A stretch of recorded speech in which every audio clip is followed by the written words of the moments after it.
1961년에 J.B. 필립스라는 분이 Your God is too small. 당신의 하나님은 너무 작다. 이런 제목으로 책을 저술했습니다. 그 당시에 설문조사를 해보면 미국 국민의 90% 이상이 나는 하나님을 믿는다라고 하는 사람들이었어요. 그런 대답을 하던 시절에 이 필립스는 교인들이 어리석은 우상을 섬기고 있다. 교인들이 신을 만들어내서 자기가 만든 신을 섬기고 있다. 이 우상을 버려야 한다라고 촉구했습니다. 하나님이 자기 형상대로 이 사람을 만든 게 아니라 이 인간들이 자기의 형상대로 하나님을 만들어내고 있다. 그는 또 우리가 성경이 말하는 참 하나님을 예배하는 것이 아니라 우리의 이 시시콜콜한 요구사항, 이 변덕사항을 들어줄 가짜신을 숭배하고 있다라고 비판했습니다. 하나님에 대한 헛된 망상을 파괴하고 진정한 하나님, 주권적으로 역사하시는 하나님, 그리고 인간들과 친밀한 하나님께 돌아올 것을 촉구했습니다. 근데 한 30년 더 지나서요. Your God is too safe. 당신의 하나님은 너무 안전하다. 오늘날 이 현대인이 안전한 하나님을 만들어 놓고 이 안전한 하나님이라는 우상을 섬기고 있다. 누가요? 세상 불신자가 아니라요. 교인들이 그러고 있다라고 비판했습니다. 이 저자는 서두에 이렇게 말합니다. 우리 세대의 기독교는 성경이 말하는 참 하나님이 어떤 분인가? 이게 아니라 우리가 하나님을 뭐라 여기는지 혹은 우리가 하나님을 뭐라고 여기지 않는지가 중요한 문제가 되었다. 이게 무슨 말이죠? 성경이 말하는 이 진짜 하나님이 중요한 게 아니라 내가 이 하나님을 뭐라고 믿고 있지? 내가 이 하나님을 뭐라고 믿지 않고 있지? 나중심, 인본주의가 됐다라는 거죠. 우리가 내 나름의 신을 원할 때 다시 말해서 그저 응석이나 받아주시고 굳이 내가 죄를 회개하지 않아도 알아서 척척 용서해 주시는 그런 눈 감아 주시는 어떤 신을 원하게 됩니다. 필요할 때, 다급할 때 얼른 와서 내 문제 해결해 줘야 하고 빨리 낫게 해줘야 되고 우리말에 지성이면 감천이라고 했는데 이거 뭐야? 내가 이렇게까지 했는데 응답도 더디게 오고 더디게 오는 거 받아주려고 했는데 아예 대답이 없어. 뭐야 이거? 내가 교회 왜 굳이 이렇게 오래 다닌 거지? 내가 여태까지 봉사하고 많은 신앙생활을 해왔는데 그 많은 세월을 교회 중심으로 살아왔는데 하나님 도대체 나한테 뭐야? 이런 생각이 들 수 있죠. 저자는 말합니다. 우리는 얌전한 하나님, 내 마음대로 주물럭거릴 수 있는 하나님, 잘 길들여진 하나님을 원한다. 우리는 매일 피난처가 되시는 하나님보다 급할 때 잠시 써먹을 수 있는 하나님을 더 선호한다. 그런데 그 비책이 신통한 효력을 발휘하지 못하면 우리는 그 하나님에게 실망하고 바로 숨어버린다. 그래서 신앙생활을 하는 기독교인들이 분명히 해야 할 것이 있다. 잘못된 신학이 잘못된 삶을 낳는다. 여러분, 신학은 하나님에 대한 그냥 학문이에요. 어떤 걸 기준으로 하겠어요? 성경입니다. 성경에서 하나님이 어떻게 자신을 계시하셨는지, 하나님은 인간에게 어떻게 나타나셨는지를 정리해 놓은 것, 그 학문을 그냥 신학이라고 해요. 그러니까 우리가 하나님에 대해서 잘못된 관념, 잘못된 개념을 가지고 그런 신을 만들어 놓고 그걸 섬기다 보면 내 생활이 그렇게 전락한다는 거겠죠. 잘못된 신학이, 잘못된 믿음이, 잘못된 개념이 잘못된 인생을 낳는다. 잘못된 습관을 낳는다는 겁니다. 아프리카 케냐와 우간다 지역의 국경선에 보면 부시아라는 작은 마을이 있습니다. 부시아는 우간다와 케냐의 교차점입니다. 이쪽 나라에서 저쪽 나라로 차를 타고 건너갈 수 없습니다. 이 국경선을 건널 때는 반드시 걸어가야 합니다. 우간다, 케냐, 이 경계선의 양쪽 끝에 두 채의 벽돌 건물이 있는데 그 중간 사이에 축구장보다 조금 더 큰 공터가 하나 있습니다. 경계지역이죠. 위험지대입니다. 어느 나라도 그곳의 소유권을 주장할 수가 없습니다. 그런데 그것을 주장할 수 없기 때문에 방어권도 행사하지 않습니다. 모든 법률적 효력이 중지되는 곳입니다. 이쪽이든 이쪽이든 누가 총을 쏴도 강도로 누군가 돌변해도 누구를 막 때리고 구타를 해도 양쪽 경비병들이 신경 쓰지 않고 그냥 관망만 합니다. 두 개의 국경선 사이에 있는 공터, 바로 경계 지역이죠. 근데 이곳에 아무도 안 살 것 같은데 그렇지 않아요. 거지, 행상인, 사기꾼들이 득실거립니다. 사람들이 왜 거기 살려고 할까요? 그 이유는 그 사람들에겐 그게 편하고 친숙하기 때문입니다. 자기가 간섭받지 않고 마음대로 활보할 수 있는 땅이기 때문이죠. 양쪽 국가 어디로부터 보호받지를 못하지만 동시에 양쪽 국가 어디로부터 간섭받지도 않는 곳. 그래서 그들은 그게 자유롭다라고 느끼는 겁니다. 바로 경계의 지역이죠. 여기서 잠시 우리 구원과 자유와 성화가 무엇인지 이 개념을 좀 정의해 봅시다. 구원이 뭘까요? 구원이란 옛 생활, 옛 나라를 떠나서 국경을 넘어가는 것입니다. 다시요. 구원이란 옛 생활, 옛 나라를 떠나와 국경을 넘는 것이다. 그럼 자유는 무슨 뜻일까요? 자유란 그리스도 안에서 자유를 얻었다라고 할 때 그 자유란 옛 생활, 옛 나라, 옛 생활, 옛 나라의 규칙과 법률 그리고 그 신들로부터 벗어나는 것입니다. 그럼 마지막 성화는 무슨 뜻일까요? 그리스도 안에서 우리가 성화된다라고 할 때 그 성화는 새로운 나라를 향해 길을 떠나는 것입니다. 자, 구원이란 옛 생활, 옛 나라를 떠나서 국경을 넘는 것이다. 자유란 옛 생활, 옛 나라의 규칙과 법률, 그 신들로부터 벗어나는 것이다. 그리고 성화는 새로운 나라를 향해 길을 떠나는 것이라고 했어요. 우리 여태까지 구원, 자유, 성화를 이렇게 정의했나요? 우리 사람들 앞에서 구원 간증할 때 뭐라고 보통 얘기하죠? 죄를 깨달았습니다. 난 예수님을 믿습니다. 그러니 침례 주십시오. 저한테 형제님, 자매님이라 불러주십시오라고 하지 않습니까? 구원이 뭔데요? 옛 생활, 옛 나라로부터 벗어나는 것이랍니다. 벗어나셨습니까? 성화는 새로운 나라를 향해 길을 떠나는 것이라고 했는데 길을 떠나셨습니까? 침례받고 그날 저녁에 집에 가서 지난 주일이랑 똑같이 하지 않았나요? 한번 떠올려 보세요. 침례받은 날 여러 사람이 지켜보고 물속에 들어갔다 나오니까 감성적으로는 조금 어떤 느낌이 왔을 수 있는데 한번 기억해 보세요. 그날이든 그날 이후든 내 삶이 거의 그대로 아닙니까?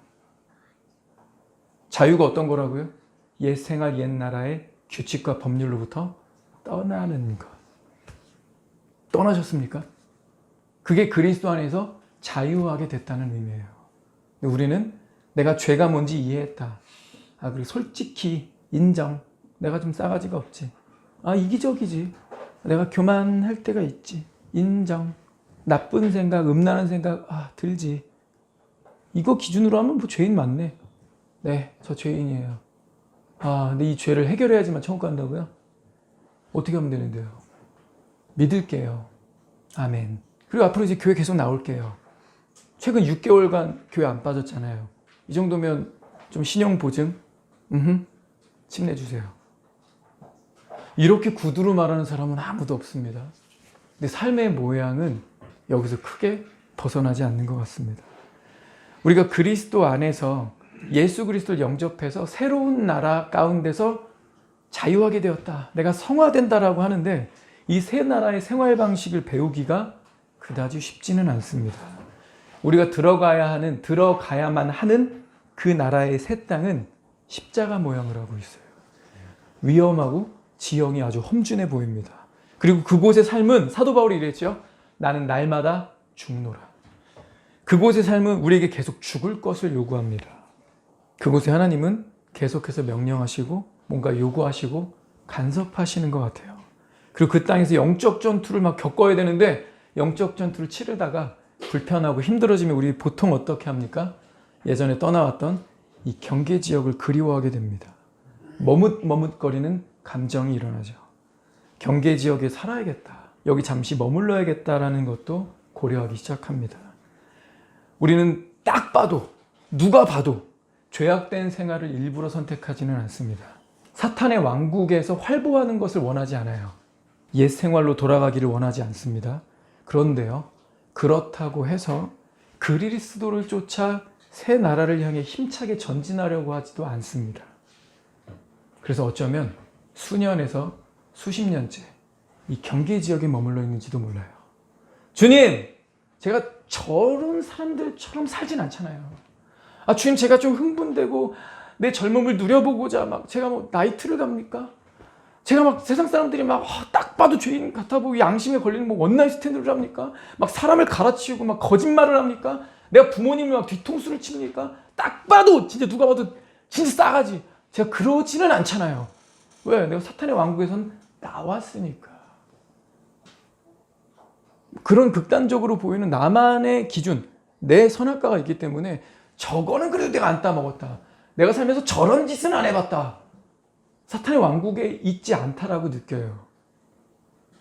그런데 그리스도의 나라에 있지도 않을 수 있습니다. 여러분, 출애굽이 입 가나안을 보장하지 않았잖아요. 출애굽을 했는데 중간에 경계 지역 있죠? 이 출애굽을 했어요. 남자 걸음, 이 어른 남자 걸음으로는 4일에서 5일이면 가나안 들어가는 거리예요. 이집트에서. 4, 5일 만에 갈 수 있는 거리인데 40년을 여기에서 뱅뱅 돌다가 200만 명이 같이 출애굽을 했는데 200만 명이 나올 땐 전부 이스라엘이라고 그랬어요. 200만 명이 출애굽을 해서 하나님의 이름을 걸고 이스라엘, 하나님과 겨루어 이긴 자, 이 이름, 이 네임을 딱 걸고 살았는데 다 출애굽은 같이 했는데 단 2명만 들어갔습니다. 100분의 1이 아니라요. 200만 분의 2니까 100만 분의 1이죠. 딱 2명 빼고 다 경계 지역에서 살다가 죽었어요. 이게 우리에게 주는 어떤 교훈이 있지 않습니까? 휴거라는 것도요. 지난주에도 생각해봤죠. 수십억이 아니라 수백억이 넘는 사람이 이 지상에 살다 갔어요. 근데 그 중에 휴거는 하나님이 딱 2명밖에 안 하시더라. 200만 명이 출애굽을 했는데 거기서 딱 2명만 입 가나안에 성공하더라. 그럼 나머지 사람들은 어디 있는 거죠? 경계 지역에 머물고 있는 겁니다. 하나님, 제가 사탄의 보호와 사탄의 지령을 쫓는 거 안 하겠습니다. 그런데 제가 하나님의 보호와 하나님의 지령을 쫓는 것도 조금 생각해 보겠습니다. 근데 이게 조금이 10년에서 30년, 50년이 되시는 분들도 있습니다.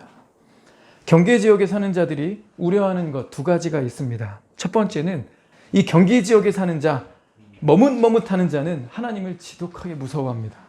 하나님과 친밀한 교제를 해야 된다라고 알고는 있지만 마음 한켠에는 하나님으로부터 멀어지려고 하는, 하나님과 일정한 거리를 유지하려고 합니다. 하나님을 보기 원한다. 그러나 얼굴과 얼굴을 맞대고 보는 것보다는 그림자 정도만 보고 싶다.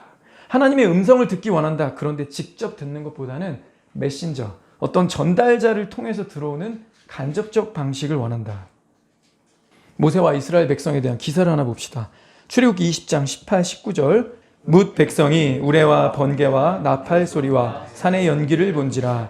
그들이 볼 때 떨며 멀리 서서 모세에게 이르되 당신이 우리에게 말씀하소서 우리가 들으리이다.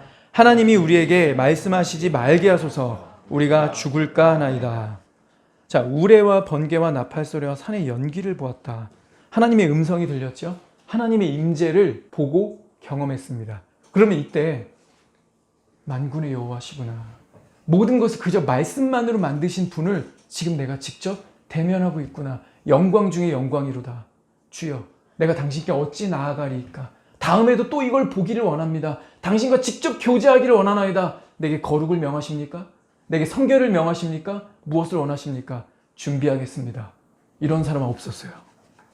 당장 뭐라 그랬죠? 중재자 하나 딱 세워놓고 당신이 얘기하시오. 하나님이 직접 우리한테 얘기하지 못하게 하시오. 왜 그럴까요? 하나님을 지독하게도 무서워하기 때문이죠. 하나님의 임재 속에서, 하나님의 음성에서 위안을 얻는 게 아니라 공포심을 느꼈습니다. 우리는 하나님을 두려워합니다. 하나님을 직접 대면하는 것보다 누군가의 해석, 설교, 신앙 간증 이런 걸 통해서 듣기를 원합니다. 왜 그러냐면 그 예수님이 짚어주셨어요. 하나님의 임재가 거룩이기 때문입니다. 이 거룩이 불편하고 싫은 거죠. 요한복음 3장 19, 20절. 그 정죄는 이것이니 곧 빛이 세상에 왔으되 사람들이 자기 행위가 악함으로 빛보다 어둠을 더 사랑한 것이니라. 악을 행하는 자마다 빛을 미워하여 빛으로 오지 아니하나니 이는 그 행위가 드러날까 하니요. 구원받았다. 죄를 깨달았다. 구원 간증했었다. 한때 뜨거웠다. 나는 교회를 오래 다녔다. 그러면 이 내면의 문제 없어질까요? 하나님을 두려워했던 이 내면의 문제 해결될까요? 19, 20절 말씀은 이제 나와 상관없는 일이 됩니까? 아닙니다. 여전히 이 말씀은 우리 삶에 지속되고 있는 하나의 패턴이에요. 그래서 성직자나 사역자 같은 중재인을 세우려고 하는 것 같아요. 우리와 하나님 사이에 적절한 거리를 유지시켜 줄 사람, 하나님을 안전하게 만들어서 나한테 제공해 줄 것 같은 사람, 사역자를 전면에 세우려고 하는 성도와 사역자들의 모종의 비밀 의제 같은 거죠. 나 하나님 직접 대면하는 거 불편하다. 주중에 하나님 임재 생각하고 싶지 않다. 나보고 성경 읽으라고 하지 마라. 나 기도 안 된다. 그러나 공식 집회는 참석하겠다. 그리고 당신이 기도회를 인도하면 이런 제목으로 기도하겠습니다. 그럼 따라는 하겠다. 교회는 안 빠지겠다. 그러나 이 하나님을, 이 안전하지 않은 하나님을, 이 거룩한 불편한 하나님을 내 삶으로 가져가지는 않겠다. 교회 벗어나는 순간부터 나 이 하나님 놓고 갈 테니까 사역자 당신이나 날마다 기도하시고 나를 위해서 새벽 기도도 해주시고 나를 위해서 복을 좀 빌어주시오. 그리고 말씀 잘 준비해서 내게 좀 전해주시오. 부담되지 않는 선에서 내가 출석하겠소. 하나님을 직접 대면하는 게 싫은 이유, 하나님이 너무 거룩하시고 내가 습관적으로 의지적으로 죄를 택하고 있기 때문이죠. 정죄는 이것이니 빛, 그 진리가 왔는데 사람이 주여 영광스러운 주께서 성육신 하셨군요라고 주님께 나아가는 게 아니라 어둠을 더 사랑했다. 악을 행하는 자마다 빛을 미워하여 빛으로 오지 아니하나니 그 행위가 드러날까 하며, 저 구원받았다라고 느끼고 있는, 인식하고 있는 순간에도 이 말씀 계속 부딪히던데요. 이게 저한테 사실이던데요. 이거구나. 하나님을 지독히도 무서워하는 것, 그런 경향이 내 안에 있구나. 그리고 그 경향 때문에 내가 하나님 나라에 들어가려고 안 하고 경계 지역에 딱 머물러 있구나. 경계 지역에 사는 자들의 우려, 두 번째는요, 그리스도 따르기를 주저하는 것입니다. 그리스도를 따르는 걸 주저한다. 우리는 예수님이 기적을 행하시는 것에 대해서는 환영입니다. 어떤 집회 갔는데 막 그럴싸한 간증들 들리면 뭔가 카타르시스도 느껴져요. 그렇지, 주님이 저런 분이시지. 좀 나한테도 좀 저러면 안 되시나? 이런 생각도 들면서 그런 설교, 예화 좋아합니다. 그러나 주님이 나를 따르라고 명령하시면 여전히 침묵하고 경계 지역에 머물려고 합니다. 왜 그럴까요? 예수님 따라가면 왠지 나를 안전하지 않은 곳으로 데려갈 것 같은 불안감이 있어요. 하나님이 나한테 보복하시면 어떻게 하지? 내가 교회 다니면서도 이렇게 저렇게 살았는데 내가 그분만 쫓아가겠다라고 만약에 이때 잘못 실수로 믿음의 약속이라도 한 번 했다가 너 그렇게 말했었다. 나 기억한다. 나 그럼 이렇게 해도 되는 거지? 아니요. 저 한두 번 겪어보셨어요. 제가 말 한 번 했다고 그걸 뭐 고지고대로 들으시고 이렇게 적당하게 하나님과 딜을 다시 쳐야죠. 뭔가 하나님이 나를 안전하지 않은 곳으로 데려갈 것 같다. 여러분, 근데 정말 영적으로 성장하고 싶으세요? 정말 영적으로 성숙하고 싶으십니까? 이 질문 굉장히 우리가 진지하게 생각해 봐야 돼요. 영적으로 성장하고 성숙하려면 시험 봐야 되는데요. 시험 안 보고 어떻게 자격증을 땁니까? 시험을 안 보고 어떻게 졸업장을 따고 수료했다라고 그걸 받을 수가 있습니까? 그리고 시험 본다는 얘기는 시험 보는 당일이 문제가 아니라 과정이 괴롭잖아요. 누가 시험 공부하고 싶어요? 누가 열심히 매일매일 땀 흘리면서 막 입 깨물고 운동하는 거 좋아하겠습니까? 올해는 운동 한번 해보자. 올해는 악기 한번 배워보자. 올해는 이거 한번 시도해보자. 올해는 수영을 한번 배워볼까? 이것저것 마음은 갔는데 실제로 안 하는 이유가 뭐예요? 과정이 귀찮잖아요. 과정이 불편하잖아요. 훈련받는 게 우리가 너무나도 싫어하기 때문에 우리가 영적으로 성장한다, 영적으로 성숙한다는 걸 은근히 우리 신앙생활 어느 정도 해보니까 영적으로 성숙하려면 시험이 올 거야. 영적으로 성장하려면 분명히 하나님이 나를 훈련의 장, 광야로 데려가실 거야. 이건 싫다. 이건 싫다. 주님을 따르라고요? 제 생각은 좀 다릅니다. 주님 따라 어디든지 가자고요? 호텔 예약은 하셨나요? 보험은 들어놓으셨어요? 그냥 저는 여기 이 두 세계의 중간 지역, 이 경계 지역에 그냥 머물러 있겠습니다.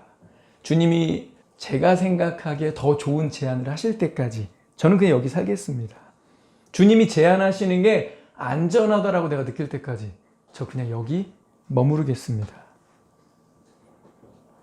하나님은 죄에 대해 너무 엄격한 분이고 나는 죄인이다. 그래서 나는 하나님이 무섭다. 그래서 거리를 좀 둬야겠다. 사탄의 왕국에서 자행되는 일들이 너무 심하다 싶어서 저건 딱 봐도 너무 죄인 같다 싶어서 빠져나왔는데 주님을 따라가자니 이건 더 힘들고 불편해 보여. 너무 안전하지 않아 보이고 고생할 것 같고 왠지 하나님한테 계속 간섭당할 것 같아요. 차라리 이방 신들은 제물 바치고 이것저것 좀 해주면 노여움도 풀어주고 복도 주고 그리고 교리상으로 나에게 약간 쾌락도 주던데 이 하나님은 왠지요 내가 길들일 수 있는 분이 아닌 것 같아요.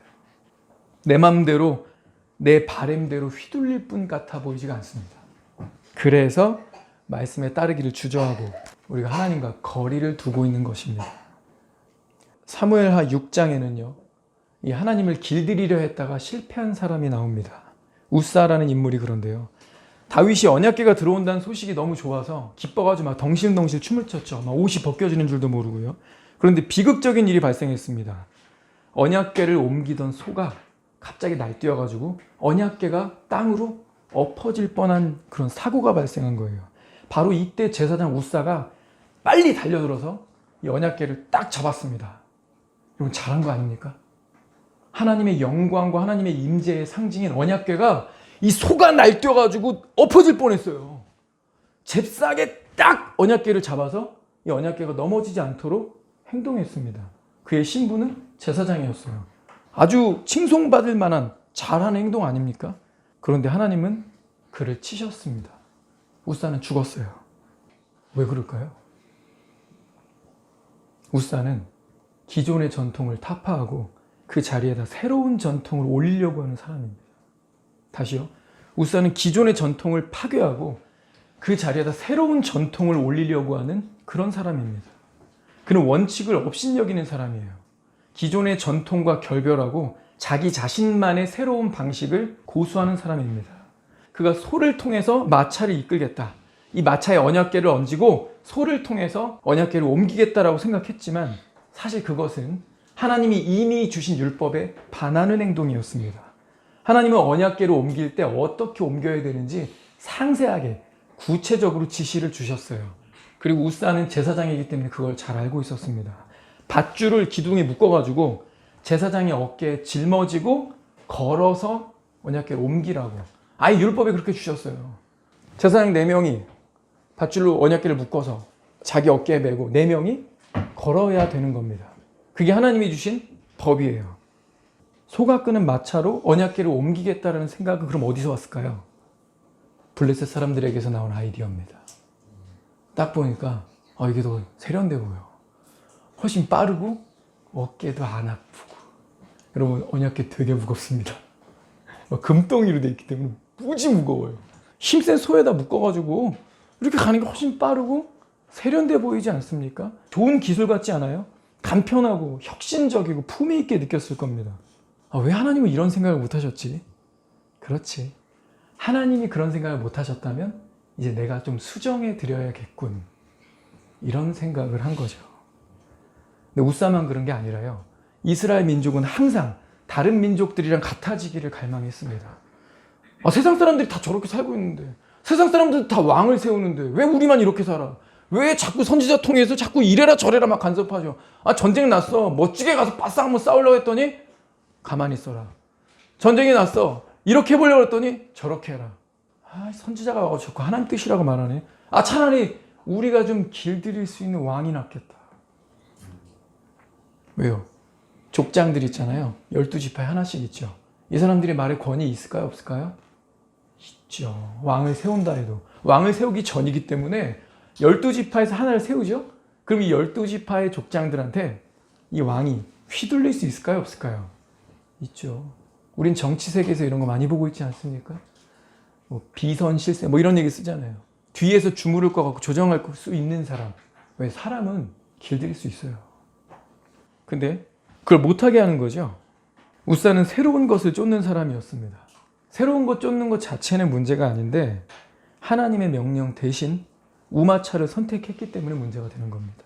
순종과 예배를 망각한 거죠. 내가 하나님 말씀에 먼저 따르고 하나님이 명백하게 주신 말씀에 따라가면서 새로운 것을 추구하고 그런다면 상관이 없어요. 근데 이게 훨씬 나은 것 같은데 하나님 꼭 그렇게 해야 돼요? 그렇게 하면 취업 못해요. 하나님 꼭 그렇게 해야 돼요? 그런 식으로 했다가는 사람들 사이에서 인정 못 받아요. 꼭 그렇게 해야 돼요? 그럼 승진 못할 텐데요. 그렇게 해야 돼요? 그럼 결혼 못할 텐데요. 그런 식으로 했다가는 제가 하고 싶은 거 하나도 못하는데요. 그런 식으로 하는 사람이 세상에 어디 있습니까? 그리고 그런 식으로 하는 사람이 교회에 어디 있습니까? 다들 적당히 타협하고 적당히 하고 사는 거지. 꼭 그런 식의 말씀만 있습니까? 성경에? 이런 쪽의 말씀도 있는 거지. 균형이 있어야지 사람이 말이야. 이러면서 뭘 선택하는 게 문제죠? 새로운 것. 나만의 길, 나만의 방식을 찾는 게 문제입니다. 우사는 우리에게 중요한 교훈을 줍니다. 바로 하나님은 나에게 길들여지는 분이 아니다. 하나님은 나의 뜻대로 움직여주시는 그런 분이 아니다. 하나님은 우리의 통제와 관리를 받는 수호신이 아니다. 그러니 하나님을 대하는 가장 안전한 방도는 뭘까요?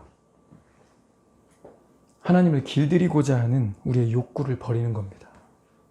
쉽게 말해서 하나님을 내 손으로 좌지우지할 수 있는 분으로 만들고자 하는 그 욕구를 버리는 겁니다. 항상 나에게 동조해 주시는 하나님, 항상 내 편을 들어주시는 하나님, 현실로부터 도피하게 해주시는 하나님, 그건 길들여진 하나님을 믿고 있는 거예요. 근데요, 그런 하나님은요, 우리에게 아무것도 요구하지 못할 뿐만 아니라 사실 아무것도 주지 못합니다. 길들여진 하나님은 나조차도 무릎 꿇리지 못합니다. 나한테 길들여져 있는데 뭐. 간절한 마음으로 갈급한 심령으로 기도하게 만들지 못합니다. 그런 하나님은 강인하고 단호한 결단을 내리도록 나를 이끌지도 못합니다. 안전한 하나님은요, 길들여진 하나님은요, 경외심도 예배도 희생도 고취시키지 못합니다. 그냥 그 하나님은, 그 길들여진 하나님은 너 그냥 경계지역에 살아라, 우리를 내버려 둔다는 거죠. 이 책의 저자가 어느 장례식에서 예배를 집도하면서 아주 담대하게 복음을 선포한 적이 있대요. 근데 예배를 딱 끝나고 나서 어떤 여자가 딱 왔답니다. 감사합니다. 말씀이 참 좋았어요. 저도 믿는 사람입니다. 저는 이 고인의 가족과 골프를 치러 갈 때마다 하나님께서 쾌청한 날씨를 주시라고 항상 기도하곤 했답니다. 그러면 저자가 이렇게 얘기하더라고요. 하나님을 무서운 분으로 묘사한 만화보다 길들여진 하나님으로 묘사한 이 우상이 끼친 해악이 더 크다. 차라리 하나님이 무섭게 이미지가 돼 있을 때는 최소한 우리에게 뭐 징벌을 내리시고 뭔가 재난을 내리시는 하나님으로 이미지가 돼 있을 때는 그런 하나님을 두려워하고 그런 하나님을 만족시키려고 노력이라도 한다. 그런데 이 고인의 이웃이라는 여자가 말한 응석이나 받아주신 하나님, 이런 하나님은 내 하인에 불과한 거죠. 내가 필요할 때만 꺼내 쓰고 즉시로 가 있으세요. 이제 필요 없어요. 보내버릴 수 있는 하나님인 거죠. 심부름꾼에 지나지 않습니다. 우리가 그런 하나님 예배할 수 있습니까? 저와 여러분이 예배하는 하나님이 그런 분이에요? 내가 심심할 때, 필요할 때 잠깐 불러다 쓰고 이제 필요 없어요. 이제 제가 알아서 할게요. 가 계세요. 제가 알아서 한다니까요. 근데 왜 동행은 싫어하죠? 간섭할까 봐. 여기까지 일 해결됐으니까 이제 여기부터는 내 마음대로 하는데 살짝 죄가 섞일 수 있다는 거 아는 거죠. 근데 지켜보고 있으면 불편하잖아요. 가시라고요. 이렇게 하는 거죠. 그런 하나님 예배할 수 있습니까? 그런 하나님 경외할 수 있어요? 예전에 CCC 선배가 들려줬던 실화예요. 예화가 하나 생각나더라고요. CCC 여자 선배인데 이 선배가 이제 4학년 때 있었던 일입니다. 대학교 들어와서 제대로 신앙생활을 처음 해봤대요. 하나님이 어떤 분이신지도 깨닫고 꾸준하게 체계적으로 성경 공부하고 후배들도 챙기고 섬기면서 이게 참 신앙이구나, 이게 복음이구나, 이런 걸 깨닫게 됐습니다. 1학년 때부터 열심히 자기 아버지를 전도하려고 노력을 했답니다. 아버지와 대화를 시도하고 아버지가 뭐 시키면 열심히 순종하면서 아버지 섬기면서 복음을 전했대요. 근데 아버지가 이렇게 말했답니다. 나더러 하나님 믿으라고 강요하지 마라. 예수가 죽었다가 살아나고 무리를 걸었다는 그런 말 같지도 않은 하나님을 나보고 믿으라는 거냐? 너도 작작해라. 언제까지 그런 예수 믿고 살래? 왜 예배 간다고 자꾸 귀한 휴일을 날리니? 난 그럴 생각 없다. 이때 딸이 뭐라고 말해야 될까요? 맞아요. 예수님 무리를 걸으셨어요. 야, 이씨 말이 되냐? 죽었는데 살아났어요. 그리고 죽었던 분을 살리셨어요. 그런 하나님 나보고 믿으라고? 너나 믿어라. 아버지한테 뭐라고 말해야 되지? 근데 그때 성령께서 주신 지혜가 있었답니다. 아빠, 그럼 아빠는 물 위를 걷지 못하는 예수님을 내가 믿기를 바래요? 그럼 아빠, 나도 죽고 아빠도 죽고 이전에 살던 사람 다 죽었는데 죽고 끝나는 분을 믿기를 바래요? 그런 분 위해서 나는 일요일에 예배 드리러 가지 않을래요.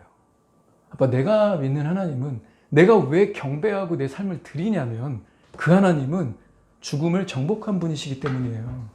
그분은 물에 빠지지 않는 분이에요. 그분은 질병이 있는 모든 사람들을 단숨에 즉시로 나으니라 고칠 수 있는 분이었기 때문에, 그리고 지금도 그분은 그대로시기 때문에 나 그 하나님 믿는 거예요.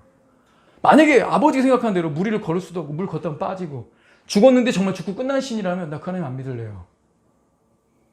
이렇게 역설적으로 말했답니다. 그랬더니 아버지가 반박을 안 하시더래요. 어떻습니까? 우리가 믿는 하나님 어떤 분이에요?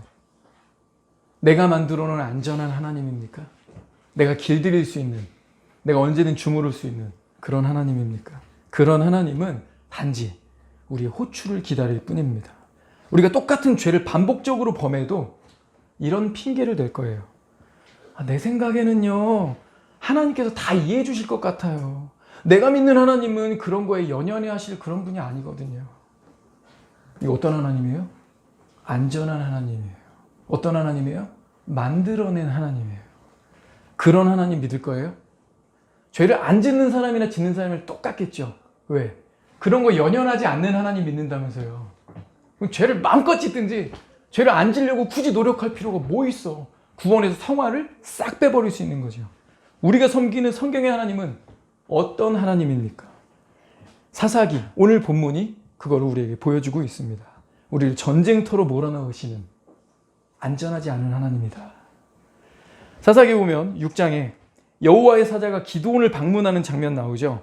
기드온이 밀을 타작하고 있는데 밀을 포도주 틀에서 타작하고 있습니다. 이 밀폐된 포도주 틀은요, 바람을 막기 때문에 결을 날려버릴 수가 없어요. 그래서 포도주 틀은 밀을 타작하기에는 부적합한 곳입니다. 근데 숨기에는 적당한 장소예요. 그래서 천사가 기드온에게 말을 건네죠. 큰 용사여, 워리어. 워리어는 무슨 완전 소심쟁이인데, 겁쟁인데. 큰 용사여, 여호와께서 너와 함께 계시도다. 저와 여러분 이 이야기 잘 알고 있습니다. 기드온은 하나님의 특별 징집 프로그램에 따라 300명을 데리고 가서 13만 5천 명을 박살냈죠. 무기라고는 횃불, 항아리, 나팔뿐이었어요. 300명을 데리고 가서 13만 5천 명을 괴멸시켰습니다. 완전한 대승이었죠. 근데 우리가 이 사건을 대할 때 종종 오늘 저와 여러분이 읽은 이 본문을 간과하는 것 같습니다. 이 본문 시작할 때 그러죠. 25절에 시작할 때 접속사 하나 있을 거예요. 그날 밤에. 그날 밤이라는 얘기는 그날 오전이든 그날 낮이든 무슨 일이 있었다는 거겠죠? 그죠? 그 다음에 이 오늘 읽은 이 삽입구, 이 본문이 끝나는 33절 시작할 때 그때라고 해서 이제 전쟁이 시작되려고 합니다. 자, 그날 밤에 그때, 이 중간, 오늘 읽은 저와 여러분이 읽은 이 본문이 삽입구라는 얘기예요. 하나님이 이 소심한 겁쟁이 기드온을 찾아오셨어요. 조금이라도 먹을 거 확보해가지고 입에 풀칠을 해야겠다고 숨어있는 애한테 찾아오셔서 큰 용사여 한 다음에 내가 너를 통해서 이스라엘을 구원하겠다 약속을 하세요. 그랬더니 이 하나님의 천사 같기는 한데 불안해. 그래서 하나님 제게 표적을 좀 보여주십시오. 잠깐만 여기 기다리세요. 그래서 가서 음식을 해가지고 딱 오니까 이 앞에서 멋진 표적을 행하십니다. 그러니까 기드온이 딱 보고 진짜 하나님께서 우리를 찾아오셨구나. 근데 그날 밤에 하나님이 기드온을 통해서 이제 대승을 하시기 전에 네가 한 가지 해야 될 일이 있다. 선행 조건이 있다. 라고 말씀하시는 게 바로 오늘 읽은 본문이에요. 자, 무슨 일이 있었는지 한번 봅시다.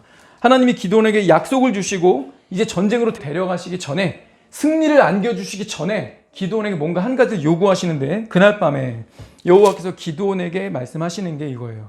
네 아버지에게 있는 바알의 제단을 헐며, 동그라미, 바알의 제단을 헐며 그 곁에 아세라상을 찍고에다 동그라미, 바알의 제단을 헐며 그 곁에 아세라상을 찍고, 또 이 산성 꼭대기에 내 하나님 여호와를 위하여 규례대로 한 제단을 쌓아라.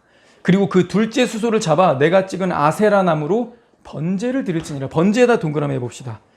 바알의 제단을 헐고, tear down, 영어로 tear down인데 이거 박살낸다는 뜻이에요. 또 다른 번역에는 pull down, 끌어내려라.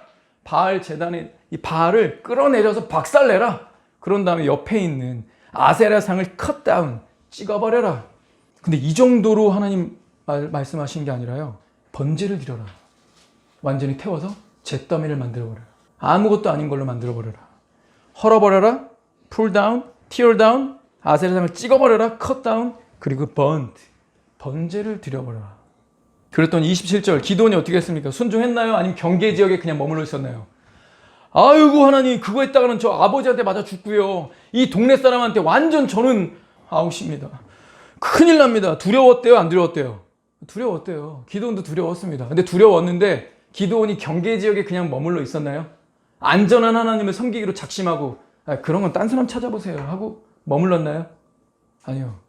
저나 이 사람이나 여러분이나 기드온이나 두려운 거 똑같아요. 근데 기드온은 어떻게 했어요? 경계 지역에서 나왔습니다. 나와서 기드온이 종 열을 데리고 여호와께서 그에게 말씀하신 대로 행하되, 말씀하신 대로 행하되, 진짜 했나요? 28절에 증거하고 있죠. 그 성읍 사람들이 아침에 일찍 일어나 본즉 바알의 제단이 파괴되었으며, tear down, 그 곁에 아세라가 찍혔고 cut down, 새로 쌓은 제단 위에 그 둘째 수소를 드렸는지라 burn, 태워버렸다. 기드온이 경계 지역에서 나와서 말씀대로 순종을 했죠. 그랬더니요, 이거를 성읍 사람들이 또 한 번 증거합니다. 30절 하반절 가봅시다. 이는 바알의 제단을 파괴하고, tear down, 그 곁에 아세라를 찍었음이니라 하니, 파괴하고 찍어버렸다. 그랬더니 이제 아버지가 다시 한번 또 증거해요. 31절, 과연 그가 신일진데 그의 제단을 파괴하였은즉, 파괴했다. 32절, 이는 그가 바알의 제단을 파괴하고, 기드온이 바알의 제단을 파괴하였으므로 바알이 그와 더불어 다툴 것이라 함이었더라. 하나님께서 파괴해라, 찍어라, 불 태워버려라 했더니 기드온이 파괴하고 찍어버리고 불 태워버렸습니다. 그랬더니 마을 사람 전체가 이걸 증거해요. 그러니 넌 죽어야 된다. 그 아버지가 나와서, 맞아, 내 아들이 그렇게 했지. 근데 바알이 신이라며. 그럼 야, 자기를 잘라내고 막 태웠는데 가만히 있어? 그게 신이야? 이런 하나님이라 나 섬기지 않겠다.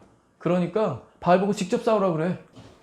그래서 바알이 어떻게 될 건지도 여기서 예견했죠. 바알이 그와 더불어 다툴 것이라.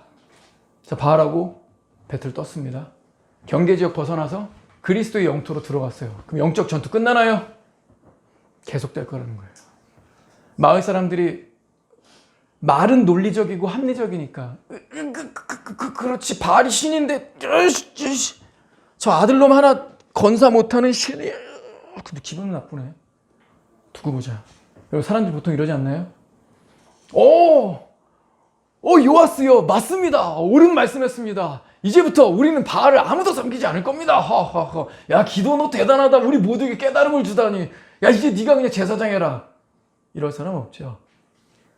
죄인 거 아는데 그거 누가 지적하면, 오 할렐루야, 맞습니다. 이거 죄인데 제가 그걸 계속 고수하고 있었네요. 바보 같아. 어리석은 놈. 이제 안 그러려고요. 고마워요, 지적해줘서. 이제 제가 새로운 삶을 살겠습니다. 우리 그러나요? 아니에요. 너무 성경을 나이브하게 읽으시면 안 돼요. 이 마을 사람들이 바알을 대신해서 이제 기드온에게 어떻게 할까요? 기드온의 삶이 앞으로 창창하게 펼쳐질까요? 피곤해질까요? 피곤해지겠죠. 근데 그거 감수하고 믿음으로 가는 거예요. 왜? 내게 말씀하신 분이 만군의 여호와시기 때문입니다. 큰 용사로서의 자격을 갖추기 전에 반드시 수행해야 할 임무가 있었습니다. 뭐죠? 내가 만들어 놓은 이 우상을 파괴하는 거예요. 만들어진 신, 내가 만든 신, 그거 파괴하는 것에서부터 시작해야 했습니다. 살아계신 하나님의 편에 서는 게 정말 두려운 일일 수 있어요. 우리에게 철저한 것을 요구하시고 타협하는 것을 거절하라고 하십니다. 하나님은 때로 우리 가족들과 불편하게도 하시고요. 이웃들과 직장 동료들과도 불편하게 하실 수 있습니다.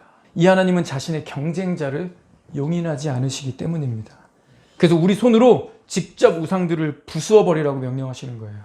숨기 적당한 포도주 틀에서 끄집어내서 어디로 몰아내신다고요? 경계지역에서 끄집어내서 어디로 몰아넣으신다고요? 그리스도의 땅, 좁은 땅, 전쟁터로 우리를 몰아넣으신다는 겁니다. 이건요, 우리 모두에게 주는, 거듭난 모든 신자에게 주시는 근본적인 이야기입니다. 네가 거듭났다면, 네가 내 자녀가 됐다면, 네가 만들어 놓은 그 신 박살내고 컷다운하고 그 다음 불태워버려라. 그리고 너는 팔로우 미, 나를 따라와야 된다. 어찌 이 교훈이 기도원의 이야기만 되겠습니까? 왜 우리가 경계지역에서 뛰쳐나와서 이 하나님 따라야 될까요? 안전하지 않은 하나님, 길들여지지 않는 하나님, 왜 이분을 따라야 될까요? 왜 우리가 우상을 파괴해야 될까요? 저자는 이렇게 말합니다. 길들여진 하나님이야말로, 안전한 하나님이야말로 우리의 최대 원수이기 때문이다. 이 안전한 하나님은 우리의 마음속에 비겁함을 키운다. 안전한 하나님은 숨어서 미를 타작하게 만든다. 그러나 안전하지 않은 하나님은 우리를 큰 용사라고 부르시고 우리에게 기이한 일을 보여주길 원하신다. 옛날부터 우리를 괴롭혀온 이 압제자를 폐주시키시고 우리를 진정한 의미로 자유롭고 해방되게 하시고자 하신다. 리처드 도킨스가 쓴 God Delusion이라는 책이 있어요. 신의 망상, 만들어낸 신, 이렇게 우리에게 번역됐는데, 리처드 도킨스는 철저히 불신자의 입장에서 불신자들을 두둔하기 위해 이 책을 썼습니다. 기독교라고 하는 것, 이 세상의 종교하는 신은 다 인간들의 이 나약한 마음에서 만들어낸 것이다. 인간들이 뭔가를 바라는데 자기 능력을 벗어나는 일, 혹은 막 재난, 사고, 내 자식이, 남편이, 배우자가 암에 걸려서 죽고 막 이런 그런 어떤 내 능력 밖에 있는 그런 일들 때문에 가슴이 아프고 힘드니까 이 영적으로 보험드는 것, 그게 종교라고 비판을 했습니다. 그러니까 하나님은 없다. 인간들이 망상이다 이거. 신은 없는데 인간들이 불안하니까 이 정서적으로 보험 하나 들어오는 게 신이다 이렇게 말을 했습니다. 기분 나쁘죠? 리처드 도킨스 영상은 유튜브에도 되게 많은데 인터뷰한 것도 많고요. 기분 나쁘지 않습니까? 우리가 믿고 있는 이 하나님이 망상이에요? 만들어진 신이에요? 그런데 우리가 하나님을 저마다 이렇게 만들어내고도 있지 않습니까? 이거 기독교인들에게 던지는 하나의 경고 같아요. 세상이랑 똑같이 우상 숭배를 하는데 정상 참작이 안 되는 사람 교회 안에 있죠. 세상 사람들은 하나님에 대해서 듣지도 못했고 우리처럼 정기적으로 하나님을 만나지도 못하고 예배를 드리지도 못해요. 배우지 못했으니 알지 못해요. 그래서 그들은 신을 무시하고 철저히 그렇게 욕하면서 살 수 있어요. 근데 우리는요, 매주 이거에 튜닝된답시고 이 말씀을 듣고 있는데 나름의 성역 공부와 훈련의 장도 찾아갔는데 집회도 가고 수련회도 가고 그랬는데 자기 나름의 하나님을 이렇게 쟁여놓고 어떤 말씀들이 들어와도 좋은 설교네하고 다 튕겨내고 이 우상을 섬기고 있다. 우리 모두가, 기독교인이라고 하는 모두가 신을 만들어냈고 그 신을 섬기고 있다. 그런데 그 신이 누구라고요? Your God is too safe. 너무 안전한 신, 길들여진 신을 섬기고 있다. 성경의 하나님이 아니라 내가 원하는 만들어낸 하나님, 가짜 하나님, 이 우상을 회파하라고 주님 말씀하십니다. 기도원 스토리가 오늘 우리에게 주는 메시지가 바로 이것이죠. 나와 함께 살려면 네 마음속에 만들어놓은 그 우상부터 제거해라. 계속 경계 지역에 머무는 사람에겐 화평이 없다 했습니다. 히브리서 12장 14절 함께 읽을까요? 시작. 모든 사람과 더불어 화평함과 거룩함을 따르라. 이것이 없이는 아무도 주를 보지 못하리라. 거룩함을 따르지 않고 있으니까 하나님이랑 화평이 계속 깨져요. 그리고 이 화평이 깨진 사람들은 그리스도의 영토로 들어가지 않습니다. 계속 경계 지역에 머무는 거죠. 그리스도께서 이미 이루신 화평함이 있을지라도 내가 계속 엉덩이를 떼고 일어나지 않으면, 그 자리에 계속 머물고 있으면, 경계 지역에 살고자 한다면 화평함은 없습니다. 뭐만 남죠? 찝찝함, 불안함만 남는 겁니다. 교회는 다니지만 왜 이렇게 불안하냐? 잘 모르겠다. 왜요? 그리스도와 화평이 깨졌기 때문이죠. 저와 여러분이 교회 다니려면, 예수 믿겠다라고 하려면, 휴거를 기다리고 있으면 엉덩이 떼셔야 합니다. 경계 지역을 벗어나셔야 돼요. 더웁든지 차갑든지 둘 중에 하나 해라. 미지근하면 나 토해버리겠다. 하나님이 화가 나시니까 만약에 이 땅에 재난을 부으실 때 어느 지점에다가, 어느 지역에다 제일 먼저 재난 쏟겠다는 거예요? 경계 지역에다 쏟겠다는 거예요. 미지근하니까 토해버릴 것 같아요. 화가 막 나. 근데 우리가, 예수 믿는다는 우리가, 교회를 그렇게 오래 다닌다는 우리가 경계 지역에 계속 머물기로 작정해서 되겠습니까? 저 여러분, 이 부시아라는 경계 지역 벗어나셨습니까? 아니면 오늘부터라도 이 경계 지역 벗어나서 주님과 함께 걸어가기로 작정하십니까?